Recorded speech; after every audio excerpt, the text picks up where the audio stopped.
देखो फ्रेंड, कैसे हैं आप? उम्मीद करता हूँ आप सब खैरियत होंगे। जैसा कि जानते हैं कि इससे पहले मैंने वीडियो अपलोड की थी जो बेसिकली हमारी हाइड्रोलिक इंजेक्शन मोल्डिंग के ऊपर थी, तो काफ़ी अच्छा उस वीडियो के ऊपर रिस्पांस मिला। तो फ्रेंड्स ने आगे ये भी कमेंट किया कि भाई क्लीम अब नेक्स्ट वीडियो जो हमें इसी मशीन के रिलेटेड चाहिए। तो आज के इस वीडियो के अंदर बेसिकली हम हाइड्रोलिक इंजेक्शन मोल्डिंग के ऊपर जो मैन्युफैक्चरिंग कर रहे हैं वो है क्रीम वाली डिब्बियाँ, जो वो किस तरह से तैयार की जाती है। बेसिकली वो चीज़ की इस वीडियो के अंदर हम मैन्युफैक्चरिंग के मतलब आपको बताएंगे। दाने की मैं पहले आपको अपडेट कर देता हूँ क्योंकि काफ़ी ज़्यादा मशीन में शोर होता है, तो उसमें हम क्लियर वाजिया नहीं कर सकते।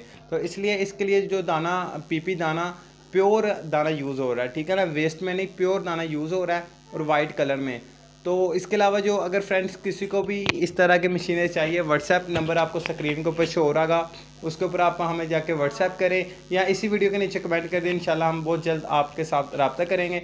और नेक्स्ट फ्रेंड्स आपसे ये भी रिक्वेस्ट है कि अगर आप इस काम में इन्वेस्टमेंट आपके पास कम है या आप ये नहीं कर सकते या कोई भी रीज़न है, तो काइंडली इस वीडियो को आगे मज़ीद शेयर करें ताकि लोग इस वीडियो से फ़ायदा उठाते रहें। तो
जी फ्रेंड, इसके अंदर आप पोली दाना भी यूज़ कर सकते हैं। ये पोली में भी निकल आएगी और पीपी में भी निकल आएगी, ठीक है ना। तो ये इस वक्त पोली दाना वाइट यूज़ हो रहा है।